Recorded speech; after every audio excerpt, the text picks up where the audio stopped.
Məmmədlinin həbsi siyasi həbsdir. Onun arxasında yalnız siyasi motivlər dayanır. Seçkilərin monitorinqi və Demokratiyanın Tədrisi Mərkəzinin rəhbəri Anar Məmmədli barəsində 3 aylıq həbs qəti imkan tədbiri seçilib. Dekabrın 16-sında Anar Məmmədli və onunla birlikdə mərkəzin digər 2 əməkdaşı Bəşir Süleymanlı və Elnur Məmmədli Baş Prokurorluğun ağır cinayətlərə dair işlər üzrə istintaq idarəsinə çağırılıb. 2 əməkdaş sorğu-sual edildikdən sonra sərbəst buraxılıb. Anar Məmmədli ilə dindirmə davam edib. Mərkəzin koordinatoru Samir Kazımlı deyir, Şöhrət adlı bir vəkil onlara zəng edərək bildirib ki, Anar Məmmədlini Nəsim məhkəməsinə, oradan isə Nərimanov polisinə aparıblar.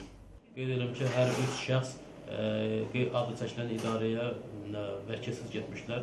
O Şöhrət adlı vəkil isə dövlət tərəfindən təklif olunubdur. Yəni oraya heç bir vəkil getməmişdir. Tam vəkilsiz olublar hər 3 şəxs və Anar Məmmədli də saxlanarkən vəkili olmayıbdır. Yəni özünün vəkili olmayıbdır.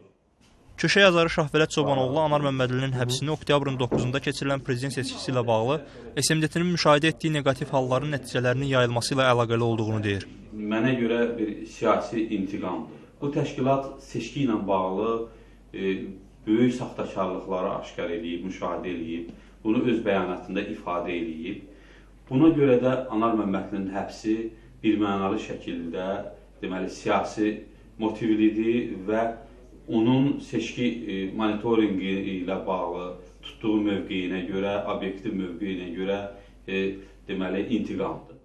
Qeyd edək ki, oktyabrın 31-də seçkilərin monitorinqi və Demokratiyanın Tədrisi Mərkəzinin ofisində yoxlamalar aparılıb, kompüterlərə baxılıb. Baş Prokurorluq mərkəzin fəaliyyətində pozuntular aşkar etdiyini bildirir.